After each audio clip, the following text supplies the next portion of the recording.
ജിഹ്വൈകതൊച്യുതവികർഷതിമാവിതൃപ്ത ശിഷ്ണോന്യതത്വകുദരം ശ്രവണങ്കുതശ്ചിത് ഘ്രാണോന്യതച്ചപലദൃക്വചകർമ്മശക്തി ബഹ്യ സ്വപത്ന ഇവ ഗേഹപതിം ലുനന്തി. നമസ്കാരം. സന്ധ്യാവന്ദനത്തിലേക്ക് എല്ലാവർക്കും സ്വാഗതം. പ്രഹ്ലാദസ്തുതിയിലത്തെ ഒരു ശ്ലോകമാണ് ചൊല്ലിയത്. അനവധി ശ്ലോകങ്ങളുണ്ട്. 44 ശ്ലോകമാണ് പ്രഹ്ലാദസ്തുതി. മിക്കവാറും ഭക്തിയോഗം, കർമ്മയോഗം, ജ്ഞാനയോഗം, ഉപാസനയിൽ വരേണ്ടതായിട്ടുള്ള എല്ലാ കാര്യങ്ങളും ഈ 44 ശ്ലോകങ്ങളിൽ കൊണ്ടുവന്നുണ്ട്. ഒരു ശ്ലോകത്തിൽ പറഞ്ഞത് എന്താണെന്നുണ്ടെങ്കിൽ, സർവേശ്വര, എനിക്ക് അങ്ങയെ ഭജിക്കാൻ പുറത്തുനിന്ന് ഉള്ളതിനേക്കാൾ തടസ്സം എൻ്റെ ഉള്ളിൽ തന്നെയാണ് എന്നാണ്. ഏതാണ്? വിവിധ ഇന്ദ്രിയങ്ങൾ. ജിഹ്വ മാവ്, ശിഷ്ണം ഇരണേന്ദ്രിയം, ത്വക്കാകുന്ന ഇന്ദ്രിയം, ഉദരം വയറ്, ഘ്രാണം മൂക്ക്, കണ്ണ്, കാല്, കയ്യ് മുതലായ എൻ്റെ ശരീരത്തിലുള്ള ഇന്ദ്രിയങ്ങളാണ് ചിലപ്പോൾ എനിക്ക് ഏറ്റവും തടസ്സമായി തോന്നുന്നത്. ഏതുപോലെ? ബഹ്യസ്വപത്ന ഇവ ഗേഹപതിൻലുനന്തി. അനവധി പത്നിമാരുള്ള ഒരു ഭർത്താവ് എങ്ങനെ വിഷമിക്കുന്നുവോ അതുപോലെയെന്ന്. ഒരു ഭാര്യയെ വേണ്ട പോലെ സംതൃപ്തിപ്പെടുത്താൻ തന്നെ പുരുഷന് കഴിയില്ല. അവർക്ക് വേണ്ടതൊക്കെ കൊടുത്ത് അവളെ സന്തോഷിപ്പിക്കുക എന്ന് പറഞ്ഞാൽ, അപ്പോൾ അനവധി പത്നിമാരുണ്ടെങ്കിലോ? സൗഭരി മഹർഷിയുടെ ഒരു കഥ പറയും നവമസ്കന്ധത്തിൽ, ഭാഗവതത്തിൽ. വിവാഹമൊന്നും വേണ്ടാന്ന് പറഞ്ഞ് യമുനാ ജലത്തിൻ്റെ ഉള്ളിൽ തപസ് ചെയ്തപ്പോൾ ആൺമത്സ്യത്തെയും പെൺമത്സ്യത്തെയും കണ്ടപ്പോൾ അദ്ദേഹത്തിനോട് തോന്നൽ വിവാഹം കഴിക്കണം. ആരെങ്കിലും വയസ്സായവർക്ക് സ്ത്രീകളെ വിവാഹം കഴിച്ചു കൊടുക്കുമോ, പെൺകുട്ടികളെ? അപ്പം അന്ന് മാന്ധാതാവിന് 50 പെൺകുട്ടികളുണ്ട്. ഒന്ന് ചോദിച്ചു നോക്കൂ. സൗഭരി മഹർഷി ഇടയ്ക്ക് ഒരാളെ തരായിന്ന് വരും എന്ന് ആരോ ഉപദേശിച്ചു. ഈ വയസ്സാളെ കല്യാണം കഴിച്ചു കൊടുക്കുക, വയസ്സാളക്ക് കല്യാണം കഴിച്ചു കൊടുക്കാനുണ്ടോ മാന്ധാതാവിന് ഇഷ്ടം തൻ്റെ കുട്ടികളെ? അതുകൊണ്ട് എൻ്റെ കുട്ടികൾക്ക് ഇഷ്ടമുള്ളവരെ കല്യാണം കഴിച്ചോളാനൊരു വാക്ക് ഞാൻ കൊടുത്തിട്ടുണ്ടെന്ന് നുണ പറഞ്ഞു മാന്ധാതാവ്. അപ്പം തൻ്റെ തപശക്തി കൊണ്ട് ശരീരം മുഴുവനായിട്ട് നന്നാക്കി സൗഭരി മഹർഷി.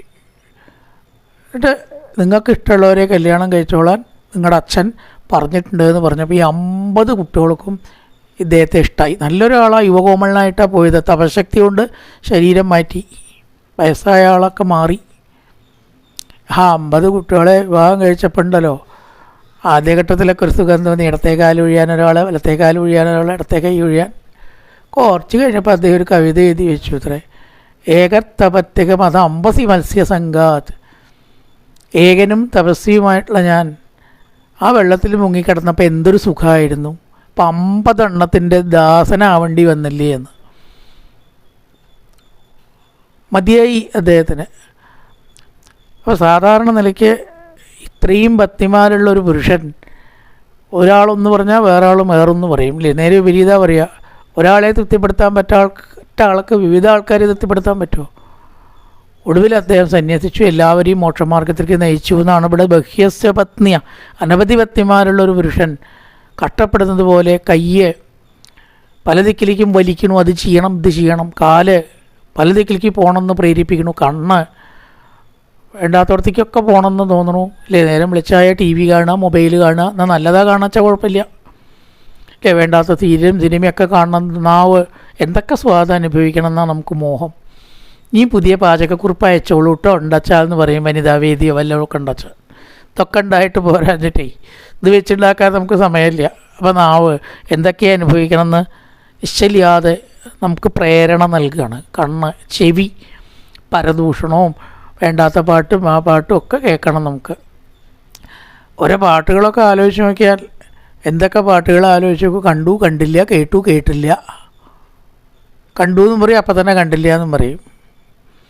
ഈ മാതിരി പാട്ടുകളുടെ പിന്നാലെയാണ് ഒരു പാട്ട് കേട്ടോളൂ കേട്ടോ, എന്താ ഏത് പാട്ടാണ് വേണ്ടത് ചോക്കിയായി നേരം വിളിച്ചായ ടി വി അതിൻ്റെ ഉള്ളിൽ വന്ന് കയറിയിട്ടേ എന്നിട്ട് പാട്ട് കണ്ടോളൂ കേട്ടോ എന്ന് പറയും. പാട്ട് കേൾക്കില്ല, പാട്ട് കാണുക. അപ്പോൾ പണ്ട് പാട്ട് കേൾക്കുക, ഇപ്പോൾ പാട്ട് കാണല.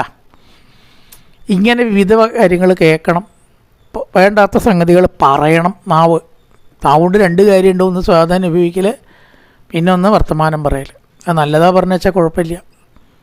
അതുകൊണ്ട് സർവീശ്വര പ്രഹ്ലാദം പറയുകയാണ്, ഈ ഇന്ദ്രിയങ്ങളെ നിയന്ത്രിക്കുക എന്ന് പറഞ്ഞാൽ ഈ ബുദ്ധിമുട്ടാണ്.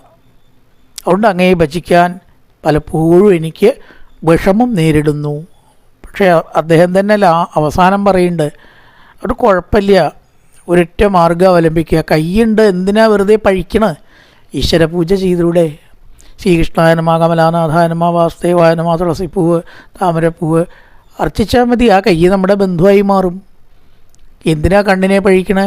സജ്ജനങ്ങളെ കണ്ടൂടെ, കൃഷ്ണനെ കണ്ടൂടെ, മനോഹരമായിട്ടുള്ള വിഗ്രഹവും നിലവിളക്കും കണ്ടൂടെ? ചെവിയുണ്ട്, എന്തിനാ പഴിക്കണേ? ഈശ്വരകഥകൾ കേട്ടൂടെ? ആ ചെവി ധന്യാക്കിക്കൂടെ? കാലുകൊണ്ട് ക്ഷേത്രത്തിൽ പ്രദക്ഷിണം വെച്ചൂടെ? അങ്ങനെ വിവിധ ഇന്ദ്രിയങ്ങളുണ്ട് എന്ന് പറഞ്ഞ് ഖേദിക്കുന്നതിന് പകരം അവയൊക്കെ നമ്മുടെ മിത്രങ്ങളാക്കി മാറ്റാൻ പറ്റുമെന്ന് അവസാനം പ്രഹ്ലാദൻ തന്നെ പറയണു. ഇന്ദ്രിയങ്ങളെ പഴിക്കേണ്ട കാര്യമില്ല സർവേശ്വര, അതുണ്ടാവുകൊണ്ടല്ലേ ശരിക്കും പറയാച്ചാൽ ഭഗവാനെ ഭജിക്കാനായിട്ട് സാധിക്കുന്നത്. അപ്പോൾ സജ്ജനങ്ങൾ കാലുകൊണ്ട് പ്രദക്ഷിണം വയ്ക്കാനും, കൈകൊണ്ട് പൂജിക്കാനും, കണ്ണുകൊണ്ട് സജ്ജനങ്ങളെ ഈശ്വരനെ കാണാനും, നാവുകൊണ്ട് പ്രസാദം അനുഭവിക്കുക, ഭഗവാനെ നേദിച്ച പ്രസാദം അനുഭവിക്കാനും, നല്ല വാക്കും പറയാനും, നാമം ജപിക്കാനും സാധിക്കണം. ഇതാണ് ഈ ശത്രുപൂജ, ശത്രു സംഹാര പൂജ എന്നൊക്കെ പറഞ്ഞാൽ. ശത്രു ശരിക്കും എവിടെ അറിയോ? നമ്മുടെ ശരീരത്തിൽ തന്നെയാണ്. പുറത്തൊരാളൊന്നുമല്ല നമുക്ക് ശത്രു. ആ ശത്രു ഇല്ലാതാവാനാണ് വാസ്തവത്തിൽ ശത്രു പുഷ്പാഞ്ജലി കഴിക്കേണ്ടത് ക്ഷേത്രത്തിൽ. അല്ലാണ്ട് നമ്മുടെ ശത്രുവിനെ ഇല്ലാണ്ടേക്കണം, അയാൾക്ക് ദോഷം വരണം, അതിനു വേണ്ടിയിട്ടല്ല. നമ്മുടെ ഇന്ദ്രിയങ്ങളൊക്കെ നമുക്ക് മിത്രങ്ങളായിട്ട് ഭവിക്കണമേ.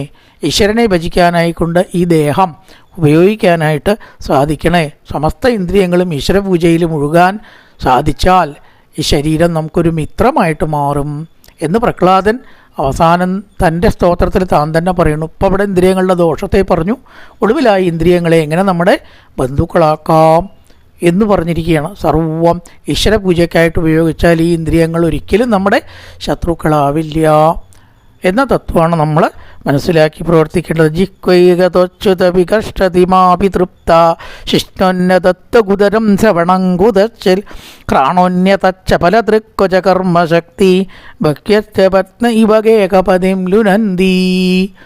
നല്ലൊരു സന്ധ്യ എല്ലാവർക്കും ആശംസിച്ചുകൊണ്ട് നിർത്തുന്നു. നമസ്കാരം.